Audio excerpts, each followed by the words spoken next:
우리 기독교 역사 중에서 큰 사건을 든다고 하면은 예수 그리스도의 동정녀 탄생을 들 것입니다.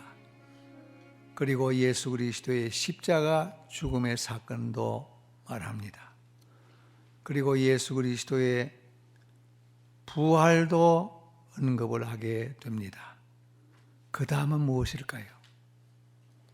오늘 읽은 사도행전 2장의 내용의 말씀입니다. 오순절에 성령 강림의 사건과 교회 탄생의 사건을 꼽지 않을 수가 없습니다. 오늘 이 본문의 말씀은 오순절 초대 교회가 탄생한 후에 베드로의 설교를 통해서 하루에 3,000명이 예수 그리스도를 믿은 사실을 밝혀주고 있습니다. 이와 같은 놀라운 교회 부흥의 사건이 성령의 역사로 이루어진 것을 오늘 이 본문에서는 밝히 말씀하고 있습니다. 특별히 사도행전 2장 1절에서 4절의 말씀을 보면 오순절 날이 이름에 저희가 다 같이 한 곳에 모였더니 호련히 하늘로부터 바람 같은 성령의 역사가 나타났다.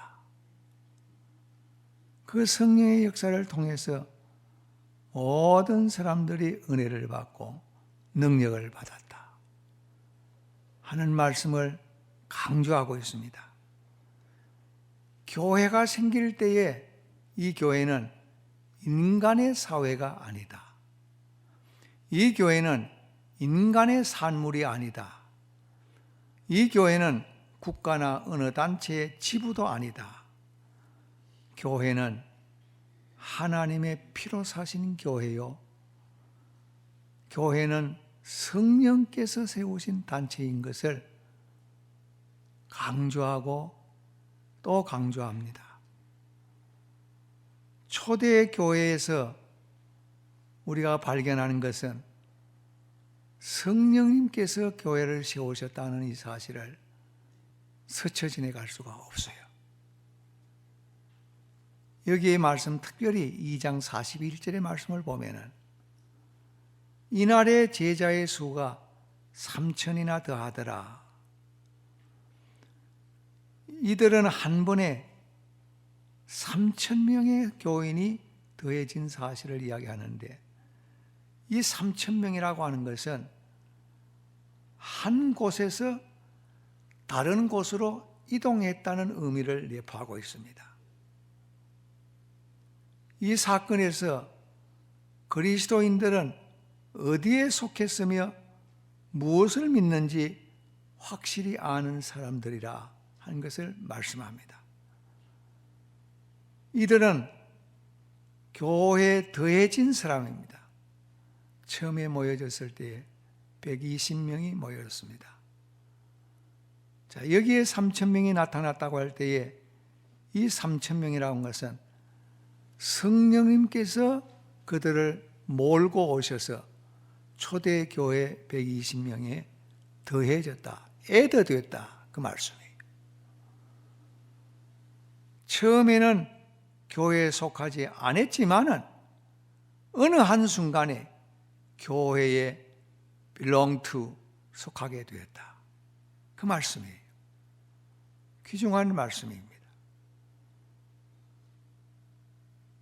이 교회는 어떤 교회느냐? 베드로가 밝힌 대로 소망의 이유를 대답해 줄 수 있는 교회다 그랬어요.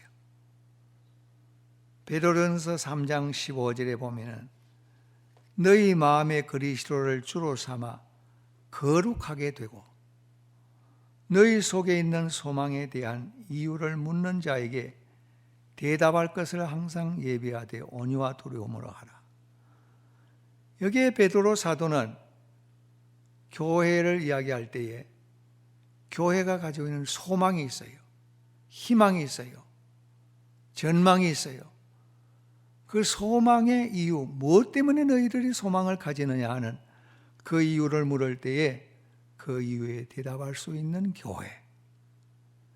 그 교회가 어떤 교회냐? 오늘 여기에 초대교회, 3,000명이나 더해 왔던 그 교회, 바로 소망의 이유를 대답할 수 있는 교회라고 그랬습니다. 여기에 3,000명은 이곳에서 저곳으로 옮겨진 사람들, 이들에게 무슨 일이 일어났습니까? 그들은 완전한 변화를 체험했어요. 이들의 태도와 시각과 행동이 완전히 변화된 것을 말씀해요. 단번에 생각해 보세요. 거대한 무리가 초대교회 120명에게 애드가 됐다고 할 때 여기에는 큰 변화의 역사가 일어난 겁니다. 이 무리가 변화를 경험한 것은 베드로가 설교를 웅장하게 잘해서 위대한 말로 이야기했기 때문입니까? 그의 설교를 분석해 보면 그의 설교는 논정적이었어요. 너희들이 예수를 죽이고 십자가에 못 박으라고 외친 자들이 아니냐. 하나님께서는 그 예수를 구주가 되게 하셨다. 논리적인 설교였어요. 교리적인 설교였어요. 3,000명을 변화시킨 것은 베드로의 설교가 아니라 성령의 역사인 것을 말씀해요.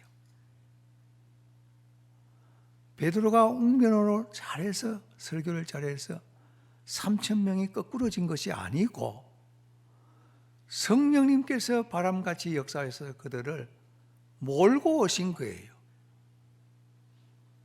그래서 여기에 말씀을 보면은 저희가 3,000명이 이 말을 듣고 마음에 찔렸다 그랬습니다. 마음에 찔렸다. 성령의 역사가 없었다고 하면 교회는 결코 존재하지 못했을 것입니다. 교회를 존재케 하는 것은 성령의 역사예요. 교회를 부흥케 하시는 것도 성령의 역사예요. 성령의 역사가 지난 2000년 동안 교회 부흥과 개혁을 설명해 줍니다. 3,000명의 회심은 전적으로 성령의 강림과 성령의 능력 때문이었다는 것을 우리는 염두에 두고 명심해야 합니다. 성령께서 연약하고 무지한 인간의 말을 사용해서 베드로 공부 많이 한 사람 아니에요. 무지한 사람이었어요. 뱃사람이었어요. 고기를 잡아서 생계를 유지했던 사람이에요. 이 사람의 말을 사용해서 듣는 자들의 가슴과 양심에 하나님의 그 말씀이 박혀지게 했습니다. 그래서 그들은 외쳤습니다. 형제들아, 우리가 어찌할꼬? 둘째로 이 교회는 예수 그리스도의 십자가만 전했던 교회입니다. 고린도전서 2장 1절에 바울이 이 말씀을 보여줍니다.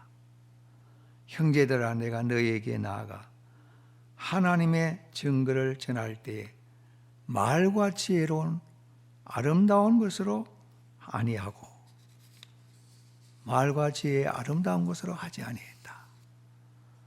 더 나아가서 2장 2절에 내가 너희 중에서 예수 그리스도와 그의 십자가에 못 박힌 것 외에는 아무것도 알지 아니하기로 작정하였다. 바울은 십자가에 못 박힌 예수 그리스도를 증거하고 보여주었어요. 성령께서 3,000명을 변화시킬 때 어떻게 하셨느냐? 성령께서는 그들로 하여금 예수 그리스도를 생각나게 했습니다. 예수 그리스도를 기억나게 했습니다. 그 말씀이 사도행전 2장 36절에 나옵니다. 그런즉 이스라엘 온 집이 정령할지니 너희가 십자가에 못 박은 이 예수를 하나님이 주가 되게 하시고 그리스도가 되게 하셨느니라. 초대교회는 예수님이 주요 그리스도를 그리스도라고 고백했던 교회입니다. 성령은 베드로의 설교를 듣는 무리들에게 예수가 누구인가를 깨닫게 했습니다. 이들은 그리스도인이 되는 사람이 반드시 깨달아야 할 것을 깨닫게 했습니다. 이것을 깨닫지 않고는 결코 그리스도인이 될 수가 없기 때문에 예수가 누구냐?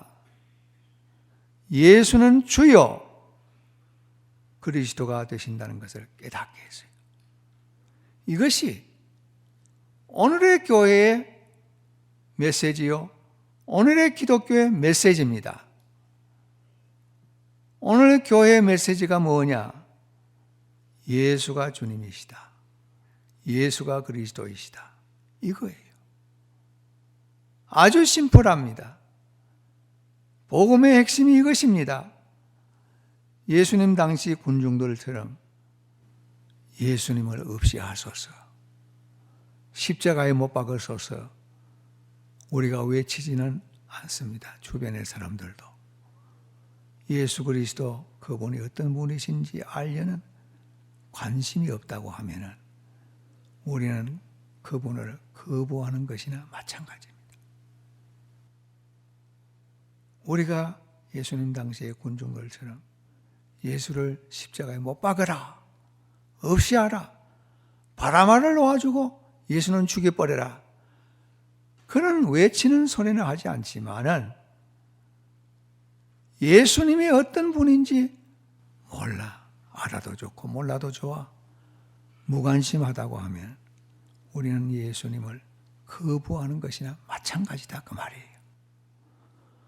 예수 그리스도는 하나님의 아들이신데 그들은 십자가에 못 박아 버렸습니다. 예수 그리스도는 하나님의 사랑의 절정인데 저를 십자가에 못 박으라고 군중들은 외쳤습니다.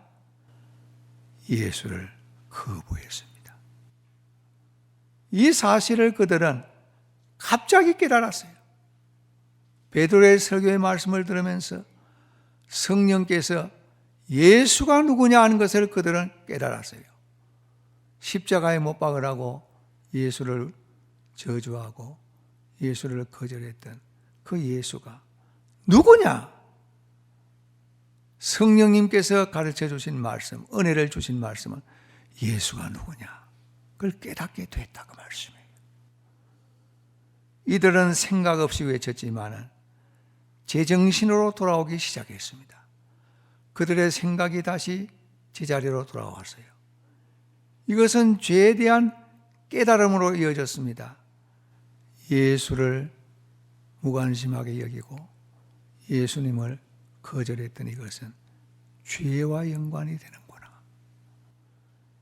이 깨달음은 두려움으로 이어졌어요.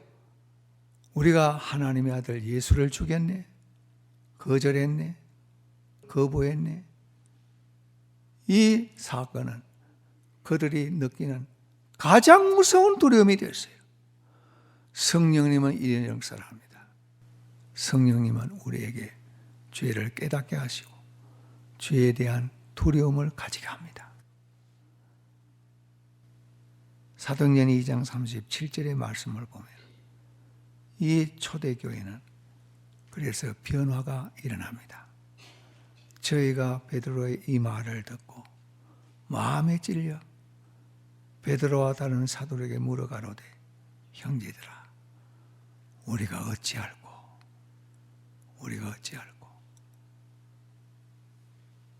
이것이 초대교회에 일어나는 은혜의 현상이었습니다. 두려움이 있었습니다. 죄감이 있었습니다. 사랑하는 성도 여러분에게 이 예수는 누구십니까? 하나님께서 2000년 전 당신의 독생자를 이 세상에 보내셨다는 역사적 사실이 나의 삶을 지배하시는가? 예수님과 나와는 무슨 관계가 있는가? 이런 질문을 여러분 자신에게 던져보시고 신앙생활 하십니까? 가장 기초적입니다. 가장 쉬운 질문입니다. 알고 있는 질문입니다. 만일 이런 질문을 해본 적이 없다면 그 이유는 무엇 때문인가? 나의 영적 무지 때문이다 라고 대답을 해야 됩니다. 나와 예수님과 무슨 관계가 있느냐? 신앙생활하면서, 기도생활하면서, 예배를 드리면서 내가 예수와 무슨 상관이 있지? 이 질문이 없을 때에는 여러분은 예수님과 관계가 없는 사람이에요. 오늘 여기에서 영적 무지에서 변화된 교회를 다시 살펴봅니다. 3,000명이 회개하고 돌아왔을 때 이 3,000명은 이 질문을 했어요. 예수가 도대체 누군가? 예수와 내가 무슨 관계가 있는가? 이 질문을 했어요. 이 질문은 하나님에 대한 무지라고 대답이 나왔습니다. 거기에 대한 대답입니다. 하나님에 대한 무지. 우리는 하나님에 대해서 얼마나 자주 생각을 하는가? 우주가, 이 세계가 어떻게 생겨났는가? 이 세상을 유지하는 것이 무엇일까? 세상의 경이로 우주의 완벽함을 무엇으로 설명할 수 있는가? 이 모든 우주 만상이 우연의 소산이요 진화론의 결과인가? 자, 여기에서 3,000명이 예수를 믿고 돌아왔을 때 진화론자들의 이야기를 했습니까? 현대 과학자들의 이야기를 했습니까? 아니에요. 하나님. 그 하나님 앞에 무릎 꿇고 두려워했습니다. 하나님과 우리의 관계가 무엇인가? 우리가 지금까지 유대인으로서 하나님을 믿는다고 했지만 우리는 하나님을 모르는 자구나. 하나님을 모르고 살았다. 하나님을 모르는 영적 무지에서 살았다. 자기들의 무지함을 고백했어요. 우리도 가끔 하나님을 잊어버리고 살 때가 많습니다. 하나님의 은혜를 잊어버립니다. 순간순간마다 베풀어 주시는 하나님의 은혜를 잊어버릴 때가 많습니다. 실제로 그래요. 우리가 신앙생활하면서 교회를 봉사하면서 가정에서 식사기도를 하지 않습니까?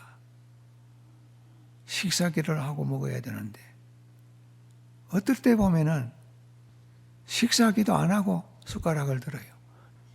너무 배가 고파서. 이해가 될상 싶지만 안 됩니다. 상세한 것을 다 말씀 못 드립니다만 우리의 신앙생활에 있어서 하나님에 대한 무지, 무관심, 이것은 죄입니다. 산 신앙을 가져야 됩니다. 둘째로 이 교회는 인간의 본성에 대한 무지를 깨달았어요. 3,000명이 몰려왔을 때에 자기들의 본성에 대한 무지, 현대인은 인간이란 무엇인가를 전혀 질문하지 않고 사는 현대인들입니다. 오늘 현대인들은 무슨 말 하는지 압니까? 내가 최고다. 멋진 인간이다. 위대하다. 자기를 예찬합니다.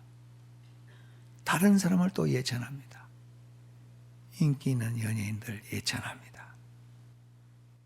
그러나 우리는 걸음을 멈추고 이런 질문을 하는 대신에 인간이 세상을 어떻게 했느냐 그걸 살펴야 됩니다. 오늘 우리 인간은 세상을 타락시켰어요. 아담이 그랬어요. 현대인들이 그래요. 인간은 세상에 전쟁을 일으켰습니다. 인간이 이웃에 대해서 무엇을 하고 있는가? 범죄합니다. 인천의 어린이학교에 봉사하는 교사가 어린 아기를 보면서 말 안 듣는다고 집어서 내 동생이 치는 그 영상물을 보셨는지 모르겠습니다. 악하다. 얼마나 악하면 아이를 죽으라고 내 동생이를 치는가. 참 악한 세상. 인간의 삶의 목적이 무엇인가? 이 질문을 던져봐야 합니다. 우리 삶의 목적은 행복이다, 건강이다, 장수다, 100세 살아야 된다. 그게 아니잖아요. 요리문답 제1문에 인간의 제일 되는 목적은 하나님을 영화롭게 하고 하나님을 기쁘시게 하는 것이다. 셋째로, 이 교회는 인간 자신의 죽음에 대해서 무지한 교회였어요. 죽음은 인생의 끝이라고 말합니다. 생애의 끝이다. 멋진 생애의 끝이 뭐냐? 죽음이다. 죽음은 사람들에게 엄수감을 느끼게 하지만 사람들은 죽음을 생각하지 않습니다. 그러나 성령께서는 죽음을 생각나게 하셨어요. 이 3,000명의 교인들에게 죽음을 생각나게 했습니다. 죽음은 인생의 끝이 아니요 죽음 다음에 심판으로 이어진다는 것을 가르쳤습니다. 히브리 9장 27절에 한 번 죽는 것은 사람에게 정한 것이요 그 후에는 심판이 있으리라. 여러분 생각하십니까? 믿습니까? 인정하세요? 영혼은 계속 존재해서 우리를 지으시고 우리에게 책임을 지우신 영원하신 하나님 앞에 서게 됩니다. 세상 사람들은 지금 3,000명이 몰려왔던 이 3,000명의 교인들은 죽음 후에 무엇이 있다는 것을 몰랐습니다. 이 무지를 깨달았습니다. 베드로의 설교를 듣고 죽음 전후에 하나님이 우리의 행한 일과 믿음의 일의 결과를 들으시는 심판이 있다. 오늘 우리는 기억해야 됩니다. 죽음이 끝이 아닙니다.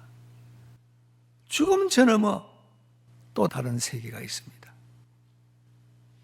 우리를 영원히 살게 하시는 영생의 세계가 있습니다. 믿지 않고 죽은 자들에게는 영원한 죽음이 있는 것을 알게 하십니다. 천당과 지옥이 있는 것을 알게 하십니다. 이것을 에녹을 통해서 노아를 통해서 우리에게 가르쳐 주었어요. 히브리 12장 23절에 보면 온전케 된 의인들의 영들이 있다 그랬어요. 온전케 된 의인들의 영들이 있다. 죽은 후에 그들은 천사들 가운데서 영원히 하나님과 함께 기쁨을 누려요. 그렇지 아니하고 사탄과 함께 괴로움, 비참, 고통의 상태에서 영원히 지내기도 하는 그런 영들의 삶이 있다. 믿지 않는 불신자들의 삶이 있습니다. 성령께서는 영적으로 분명히 죽은 사실을 깨닫게 했습니다. 이스라엘 백성들이 광야 생활할 때 그들이 광야에서 죽었어요. 광야에서 죽으면 그것으로 끝나는 줄 알았습니다. 그러나 하나님께서는 모세를 통해서 영생을 깨닫게 했습니다. 영생의 세계를 가르쳤습니다. 하늘의 세계를 보게 했습니다. 십계명을 주시면서 여러 가지 계명을 통해서 이스라엘을 가르치실 때 하늘의 세계가 있다. 모세를 하늘의 세계로 인도해서 십계명을 받게 했습니다. 여러 가지 계명을 받게 했습니다. 성령께서는 자신이 죄인임을 깨닫는 이 3,000명의 회개자들에게 영생의 세계가 있다. 영원한 세계가 있다는 것을 가르쳐 주었어요. 자신이 죽어서 마땅해서 자신이 죽는 것은 마땅한 것이지만 죽음을 면할 수 없는 사람이 있는가 하면 죽음을 면하고 영원히 사는 영생을 얻는 자들이 있다고 가르쳐 주었습니다. 성령께서는 이렇게 함으로 120명 성도들에게 애더된 3,000명 신자들을 제자 되게 했어요. 성령의 가르침은 예수 그리스도를 믿게 하는 데 있었습니다. 그들로 하여금 예수 그리스도를 믿게 했어요. 그리고 그들에게 회개하도록 감동을 주었습니다. 형제들아, 우리가 어찌할꼬? 그럴 때에 회개하라. 너희들의 이 무지를 회개하라. 그리스도의 이름으로 세례를 받으라. 그리고 죄 사함을 받으라. 그리하면 예수 그리스도의 제자가 되리라. 오늘 귀한 말씀 가운데서 우리는 예수의 제자가 되어야 됩니다. 그냥 예수꾼이 되는 거 아니고, 그냥 교인이 되는 거 아니고, 우리는 예수 그리스도를 따르는 제자가 되어야 됩니다. 이 3,000명의 많은 군중들이 몰려왔을 때 성령님께서는 그들을 제자로 만들었어요. 우리 성령님께서는 이와 같은 초대교회의 변화를 일으켰습니다. 베드로의 설교가 3,000명을 회개시킨 것이 아닙니다. 성령님께서 회개시켰습니다. 성령님께서 인도해 주셨습니다. 오늘 우리 교회도 성령님의 놀라운 변화의 역사, 오늘 이 역사가 일어나서 하나님께 영광을 돌리는 거룩한 교회가 되기를 바랍니다. 성령의 역사에 순종하는 교회가 됩시다. 하나님 아버지 은혜를 감사합니다. 귀한 말씀으로 우리에게 주셨습니다. 성령님께서 3,000명이나 애더된 초대교회를 변화시켰던 그 역사가 초대교회만이 아니고 오늘 우리 성화교회에 나타나 주시옵시오. 우리 성도들 가정에 나타나 주시오. 우리 개인에게 나타나 주시옵소서. 하나님에 대한 무지, 구속에 대한 무지, 영원한 세계에 대한 무지, 이 무지 속에 있는 우리들 깨우쳐 주셔서 진실로 올바른 하나님의 진리를 깨닫게 해주심으로 성령께 순종함으로 우리 온 교회가, 우리 온 성도들이 새로워지는 역사가 일어나게 해 주시옵소서. 예수님의 이름으로 기도하옵나이다.